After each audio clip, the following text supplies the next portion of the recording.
Well, I got a little different show for you today, but I hope you can listen through because I think it still touches on many of the philosophical themes you care about. I was quite perplexed late last night trying to wrap my head around the Shedeur Sanders situation and his precipitous fall in the NFL draft, as well as the flurry of uncertainties circulating online. So, some of you know I conduct psychosocial assessments as part of my living with individuals in therapy. And a lot of that is assessing all kinds of factors that are involved with the case conceptualization. And academically, I've researched many social problems for months or years at a time, which involve lots of modulating factors. So, as I started examining this unfolding controversy surrounding Shadeur's startling slide, I pulled out, some of these research tools, but the first responsibility for me is to delineate facts from feeling, data from drama, if possible. So, some of the facts that I'm aware of first, prior to the draft, projections across virtually all notable media outlets consistently placed Shedeur as a first round pick, right? Many had him in the top five. Some prominent prognosticators had him going in the top two or even number one overall. Now, I agree with so many who say those are just talking heads. They say stuff, it's just media hype. So that can be true.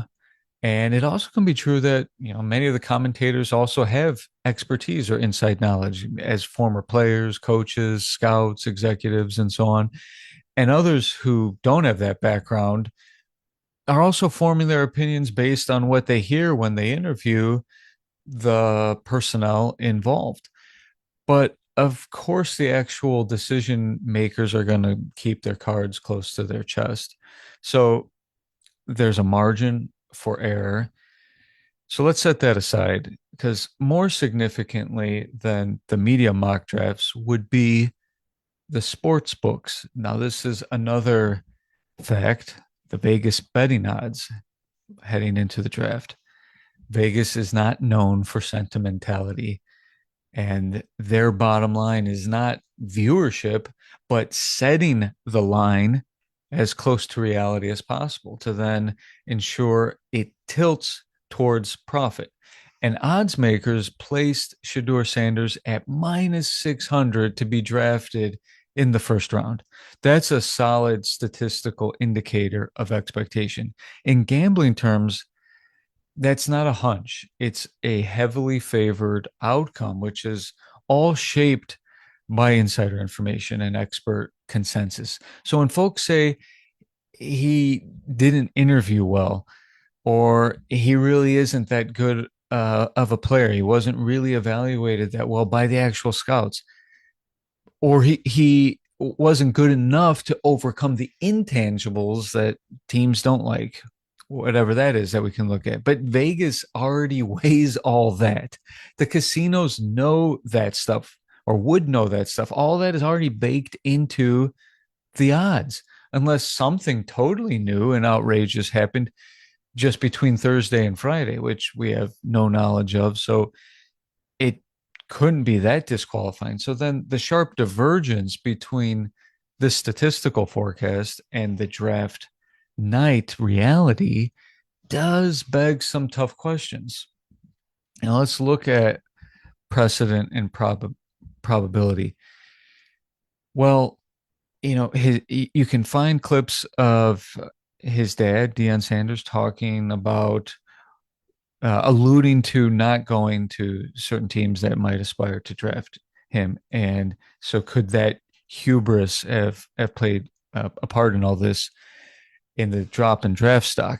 Well, an athlete rejecting certain teams is not new. Eli Manning famously refused to play for the San Diego Chargers, and the New York Jets happily complied with that when they traded for him. He was the number one draft pick, but he and his dad made it clear that they would sit out a year and not play if if the Chargers didn't deal him. Recently in basketball in the NBA, Jimmy Butler of the Miami Heat, formerly of the Miami Heat, made some explicit preferences to the Suns and the Warriors. And that situation played out in a real messy way. He was suspended multiple times for what they claimed was the organization's conduct detrimental to the team, but that didn't dampen his market value. And the Warriors quickly scooped him up at the trade deadline and then promptly extended him with a max contract. And then Damian Lillard insisted when he wanted out of Portland, he insisted on a trade to the Miami Heat, yet other teams still fiercely pursued him, and he ended up in Milwaukee. Similarly, back in the NFL, Russell Wilson had a selective list of suitors once it was becoming evident he might want out of Seattle, and that included four teams and our own Chicago Bears, who eagerly explored how they might acquire him despite those constraints. So, in other words, an athlete preferring a handful of teams typically raises their desirability among those teams rather than triggering a league wide cold shoulder. But, in Shedeur's case, and those other athletes, by the way, had proven themselves at the professional level that they were elite. Um, that's almost true with Shedeur in the sense that he's universally considered a top prospect. But the theory that Shedeur's particularity about where he wanted to play could alone explain this collapse, maybe put some strain on credulity. Although his dad did make it seem like that the teams that would really need a quarterback, and that's a kind of a small amount of teams, maybe 7 or 8 teams, that's not where they would want to go because a lot of those teams aren't doing well. But like, why would the Chiefs trade for him? Why would the Bills? Draft him, or why would the Bills draft him, or the Chiefs, or any of these teams that are complete at quarterback? So if you're saying to the teams that would draft you, don't draft us, then that complicates the picture. Unless one assumes just some unprecedented near total collusion of disinterest or dismissal across the league. But let's look at the structure of an organization and try to better understand the decision making in the NFL. And this could clarify the improbability of this slide maybe further. Well, the scouts, they just evaluate. They're kind of lower in the hierarchy, but trying to make really good evaluations so that they can be known as someone who can give reliable data. Coaches are strategizing both for the team and positioning themselves in the hierarchy, working with the general manager, and it's the general manager's job to negotiate. And in theory, they are the ones who formally make the draft decisions, but owners ultimately preside. Keep in mind, all personnel beneath them are W-2 employees, with GMs and coaches on par with the salaries of CEOs of major companies. Otherwise, you're not going to make millions of dollars a year in as an executive, like an executive, unless you're some kind of entrepreneur. So if what the GMs decide goes against what the boss upstairs wants, and what they stand to lose one of the best gigs on the planet is basically what I'm saying. And so the scouts alone, they couldn't have orchestrated such a league-wide avoidance. All the GMs together whose jobs hinge on securing an elite talent, or more accurately to put it, it hinges on not missing or passing on a prospect that then goes on to greatness. Look at the Bears passing on Mahomes and trading up to get Mitch Trubisky instead. And and what that means for the reputation of the GM at that time. So would they all independently and coincidentally risk ignoring a universal top prospect without a green light from above? That doesn't seem realistic at all. And why would they all be in cahoots? I mean, they are, if anybody in the organization, they are the ones playing competitive poker against one another. So that leaves logically for us to consider as a likelier gravitational force behind the curtains, if there is one, the billionaire owners whose decisions rarely have to answer to anyone. So there's not, in the organizations, there's not a traditional checks and balances. Um, and on the one hand, they compete, but more with the other owners, but more so symbolically, because financially they are partners. They're the only ones who are not employees of the organization. They don't receive a salary, a W-2 salary that depends on the scoreboard. So, yeah, we could consider their demographics and other dynamics and those deeper considerations. And yeah, the NFL ownership is overwhelmingly older, white, culturally insulated, family legacies of power. And that can be entered into the analysis. I wouldn't prematurely indict anything from that, but to reflexively dismiss any shady stuff is also naive. It's kind of hilarious, actually, how you always hear about how it's the 1% in society controlling everything. And you hear that across the spectrum, but then how programmed the public is to immediately come to their defense in any circumstance like this. So before rushing to absolve the billionaires, once again, keep in mind that any racial bias that could be at play doesn't require that every decision maker be actively malicious or harbor racial animus. Rather, it can happen, in unconscious ways with assumptions and shared cultural ethos that protects their own interest, and that doesn't certainly doesn't square with what we would think of as equality either. So, like when the Browns were selecting the problem child, Johnny Football, or Baker Mayfield at number one overall. I guess those are both the Browns, and now they drafted Shedeur. But they drafted those prospects very high, despite some glaring and highly publicized questions about their character. So when those decision makers and owners were selecting those players, were they consciously thinking, yeah, we're going to roll the dice with Johnny Manziel or Mayfield, while consciously knowing that they wouldn't do that if it was someone like Shedeur or someone with darker skin? I, I I doubt that that's something that they probably even think about. But it could be true. It could be true.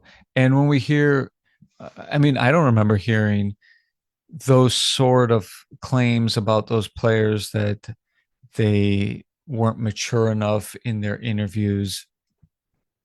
Then it just seemed like all that really mattered was that uh, they were top prospects. But it certainly didn't work out with Johnny Manziel, and now Baker is starting to have a resurgence on his fourth team with the Tampa Bay Buccaneers. But, whenever this bias does continue to scale outward to society, it does contribute to disparities. Take the racial wealth gap, this like 10-1 gap in wealth between households of color and white households. Even if we lived in a perfect world with absolutely zero hatred or prejudice, much of the inequality is structural, which means it might be something that is unable to course correct on its own, given that the rules were so unfair in the past. And that's not an opinion. And so it might not be possible to restore some sense of parity without an actual restoration intervention. And till now, nothing has been satisfactory. Some probably even worsen the issues. Now, you may recall the Brian Flores lawsuit, where that former coach of the Miami Dolphins made accusations of sham interviews. There's a Rooney rule, and which requires compliance of a um, a mandate to interview at least some minority or minoritized candidates or candidates of color with the genuine intent to interview to hire. Well, it surfaced that that wasn't the case with Brian Flores and the New York Giants. It was leaked that Coach Belichick knew the Giants had already hired Brian Daboll before even interviewing Coach Flores. So his interview came after the decision, supposedly. And that's because Coach Belichick privately texted the wrong Brian, Coach Flores, to congratulate him, even though he wasn't the one who got the job. You may also recall the former owner of the Washington Commanders, Dan Snyder, whose quietly preserved damning emails. And this guy had a mountain of unethical, toxic, harassing reports, including the way that he treated the cheerleaders, but also just the total mismanagement of the team and the personnel. But what came out of a lengthy investigation of his communications and thousands of emails that were subpoenaed was only one email from John Gruden, the coach of a totally different team, the Raiders, and a racially inflammatory message that about the NFLPA president DeMaurice Smith making some racial slurs. And so the only thing that's come of that investigation was a swift public scapegoating of him. And I'm not saying that it wasn't warranted. I think what he said warranted dismissal, and could reveal some real underlying racism.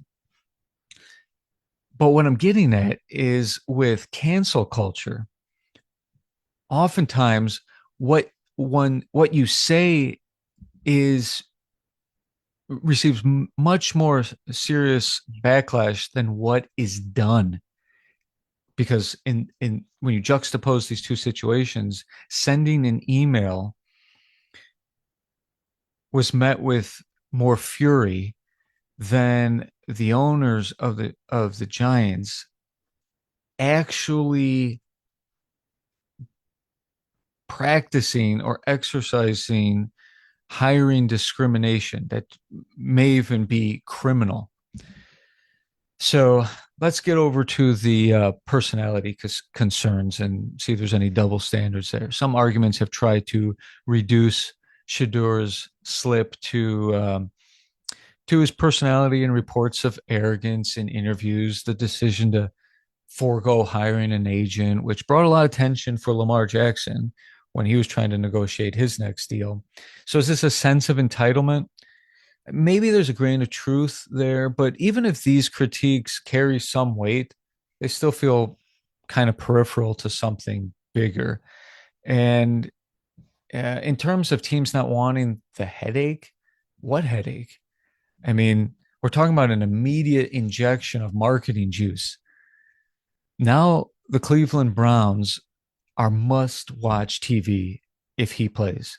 Where was Colorado football before Dion and his son Shedeur? I don't know, and neither do you, because in terms of viewership, it was the difference between the NBA playoffs and the G League. Again, the employees of the teams have salaries largely based on the results on the field, but the NFL itself and its owners operate a reality television show, and they have a shared stake in the whole product, which means their interests are not solely tied to the scores of games. So many famous people even keep saying it's a business.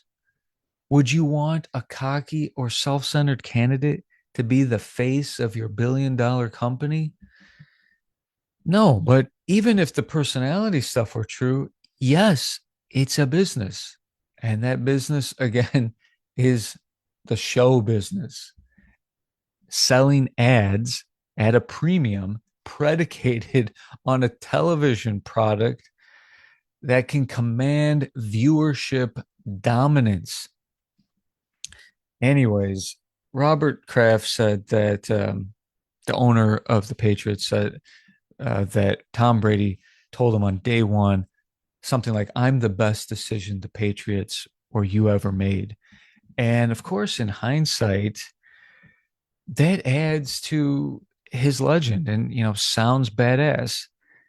And that confidence is part of the whole mystique of Tom Brady. But if that was publicized 25 years ago, I think it would have been perceived as a different story. I wouldn't say overconfidence or even arrogance is ever a disqualifier. I mean, if anything, for a player who's not good enough, but there's just this otherworldly Conor McGregor level of self belief, maybe you give that guy a chance, even if it's at the bottom. And if they are good enough, then, the arrogance doesn't really matter, unless perhaps it arrives in a package that threatens the existing hierarchies in the organizations or overall status quo, which brings me to the not ready for prime time theory, as in primetime Neon Deion Sanders. Shedeur's father, Deion, is an NFL legend with magnetic personality and now the influential head coach of Colorado. It probably cannot be disentangled for many on the inside. Would NFL teams fear an influential father figure scrutinizing their coaching staff while he's active on social media? Many want to see him coach in the NFL. There was a lot of talk that he should be the coach of the Dallas Cowboys. So I'm sure that's, at the very least, that's not super attractive to an active coach. I think his dad is probably the biggest variable here. And folks, of course, bring up Archie Manning, the father of Peyton and Eli Manning, because he was an advisor to his son's careers. And again, he was instrumental in informing the San Diego Chargers that Eli, if he went number one to him, would not suit up for them. There's LeVar Ball, father of Lonzo and LaMelo Ball, and for all his bombast, that didn't prevent his sons from becoming a high draft pick. First, Lonzo, I think, going like number 9 to the Lakers, but that was Magic Johnson who picked him. And LeVar is not a famous former player and college coach, nor was Archie really. I do think there's credence to how Shedeur Sanders, alongside his father, represents a new and growing cultural force, unapologetic, self-directed, charismatic, and largely outside the traditional gatekeeping structures of the NFL. And this is where the era of NIL in the college ranks and matters. And so a player who is already a star and already a multimillionaire, makes a difference in terms of the level of power that they're going to wield at the starting point. But how that dovetails with Black pride or empowerment and celebrity in minoritized communities, this is kind of new still, I think, and might rub people the wrong way. And many people might not be self-reflective enough about why that is.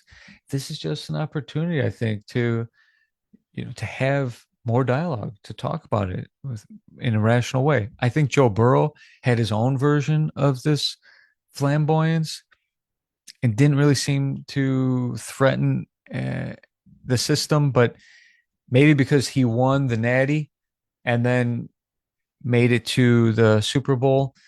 But would he have, quote, needed to be humbled earlier on if he was a person of color or from a proud black family with an outspoken dad? Maybe we would have heard more of that. Uh, Shedeur does have generational appeal and narrative control, and that's significant.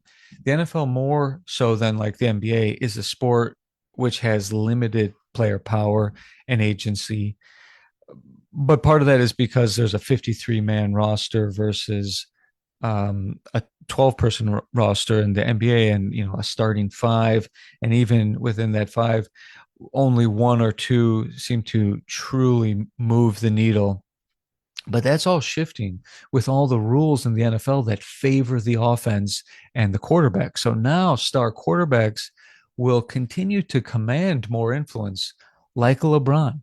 And this growing independence, like we saw with Lamar Jackson representing himself, or Dion becoming attractive to many prospects, especially young men of color. This is disrupting the old guard and may have triggered a deeper reflexive resistance than any technical critique of Shedeur's play on the field. But people say, he's like 1-7 against top 25 teams, or he doesn't win enough. But I mean, Mahomes didn't win enough.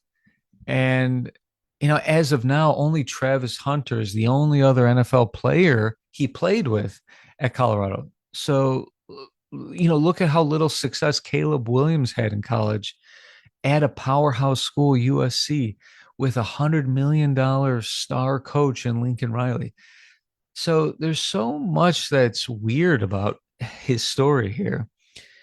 And then we got this notion of collusion, which is a serious claim.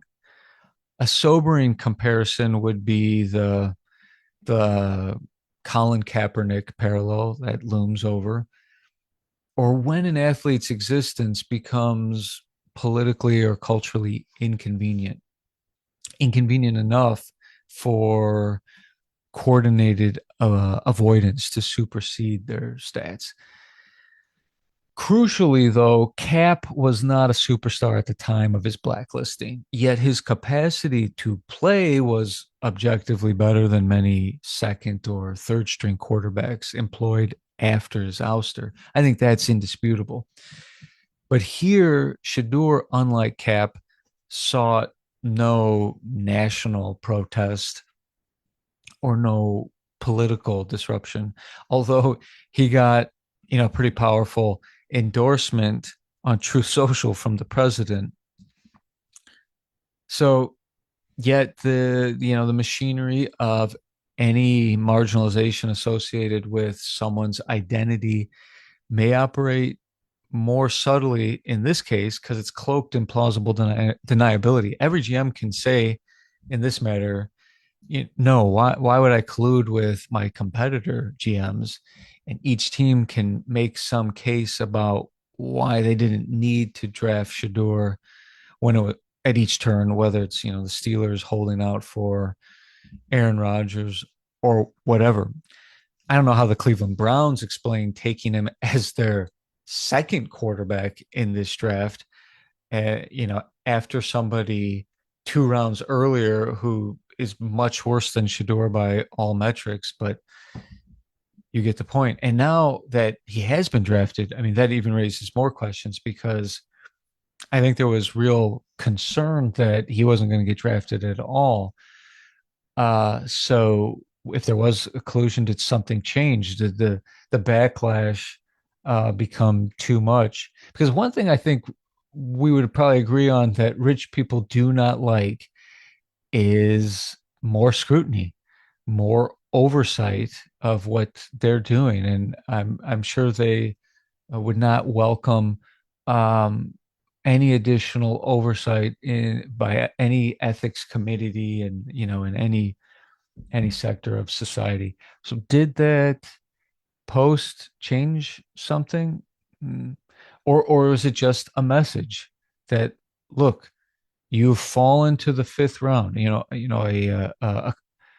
a combined message that if you want to try to coach from your couch to his dad, he's going to fall out of the rotation next, and the memo is out to all the teams. I don't know, so those are some interesting questions, or secondary questions in this matter. There are I've seen some logical fallacies in dismissing racial bias altogether. Like, people point to the fact that a black quarterback in Cam Ward being drafted number one overall this year is that somehow is a total refutation of racial bias at play in Shedeur's case. I mean, that's logically incoherent to say that nobody's saying that a black quarterback can't be drafted number one. I think what people are saying is, do they have to fit into a mold, or a cultural mold that's already been set by those with uh, historical power? Token successes, though, when in any system where there are structural barriers, that doesn't invalidate systemic prejudice. Take the Obama presidency. That didn't erase racial inequality, although I kind of remember, maybe it was a Onion headline that said something like, racism officially over in America, or Oprah's billionaire status doesn't, magically annul generational wealth gaps. So exceptional individuals are just that, exceptions to, some implicit rule, and can and often do exist alongside structural barriers. I think there's a striking comparison to Tim Tebow, though. Some have drawn these parallels because he's another high profile, polarizing quarterback whose public image complicated his football trajectory. I remember folks saying, all he does is win.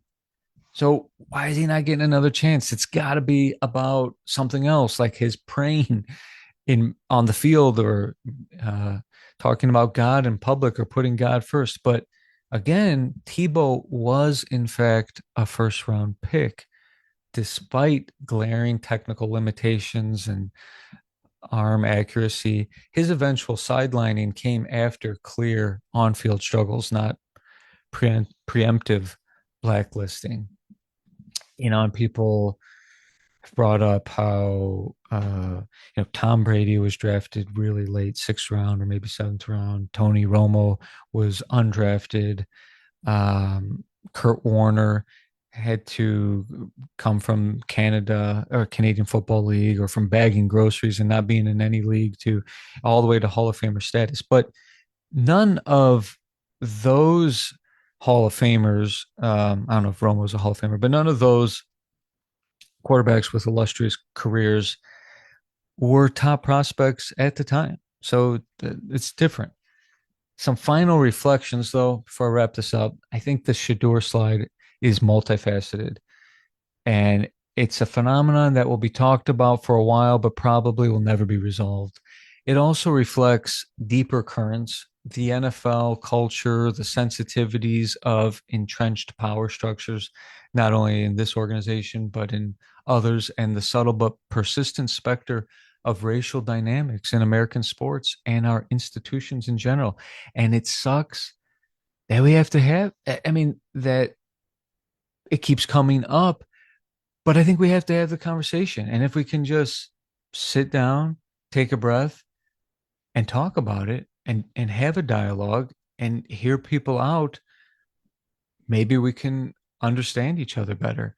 Right now, there's a strong, increasingly emboldened backlash against DEI and DEI initiatives across multiple sectors, not just in business or education, but bleeding into the whole public consciousness.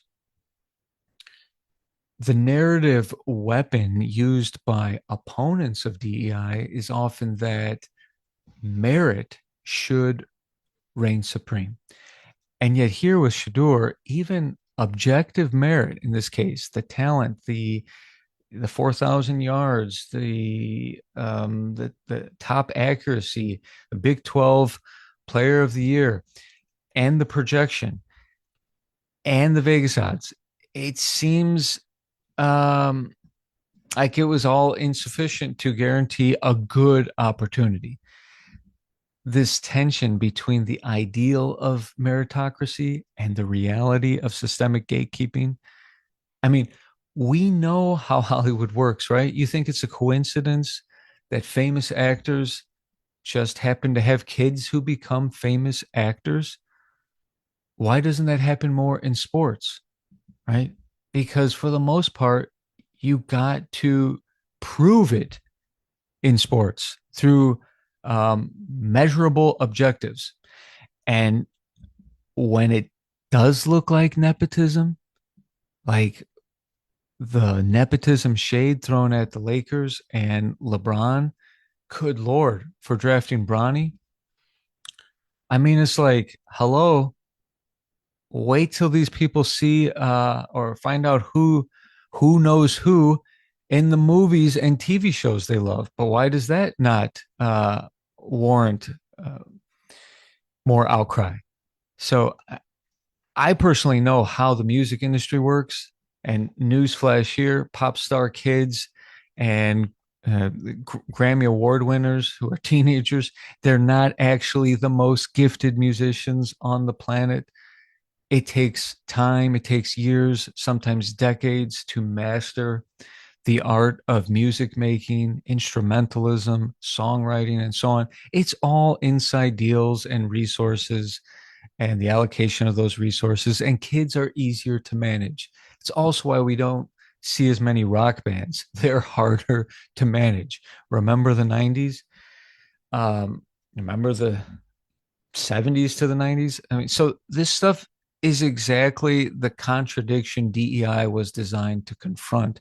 And I'm not saying it has been successful in confronting that fully. I'm just saying that it's the selling point. And when it comes to schools, yeah, it might create, you know, other incidents of unfairness and new disparities when individuals are excluded despite meriting a seat at the table. But what's often ignored in the education conversation is that primary schools are already unequal through the property tax laws, through no fault of children. And who is complaining enough about that? Which means there will definitely be a lack of representation for poor, socioeconomically marginalized kids because they won't have the upstream resources to compete downstream. And prestigious colleges can't make rich suburbs share their community resources and their wealth with poor children 5 minutes east instead of widening their tax zones to include rich kids 5 minutes west to make bigger and better and more technologically advanced schools for their kids. That's a legislative dispute that doesn't get enough attention. So if they are to care at all, the institutions of higher education, if they're going to care at all about these education disparities and the wealth gaps, affirmative action was an intervention. Is it perfect? No, of course not.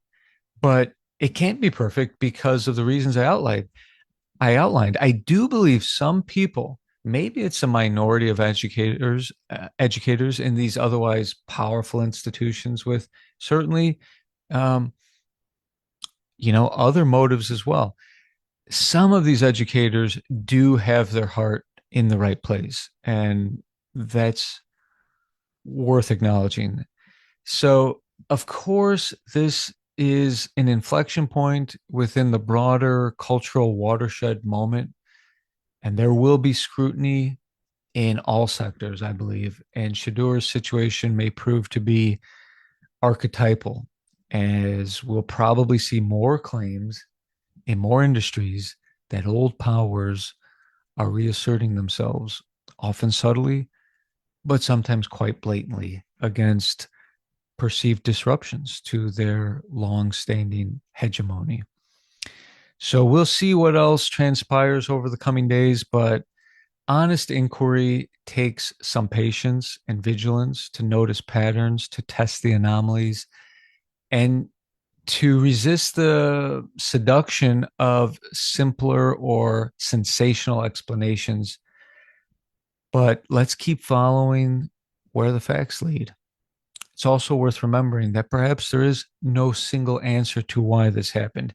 In economics, a common heuristic used to explain events in the market is known as the fallacy of the single cause. There may be a number of converging factors, some seen, some unseen. The Shedeur slide is and controversy is not a tidy morality play, but more like a mirror, I think. What we wish to see, we will see. That's called the confirmation bias. When you start with the conclusion and proceed to look for what fits that conclusion while overlooking or discounting what doesn't. Good research is about poking holes in any theory, starting with one's own, so that we can rule it out and see what's left. There's always a deeper draft, though, not about who picks whom, but what kind of culture and world we choose to build together, choice by choice. So thank you for listening.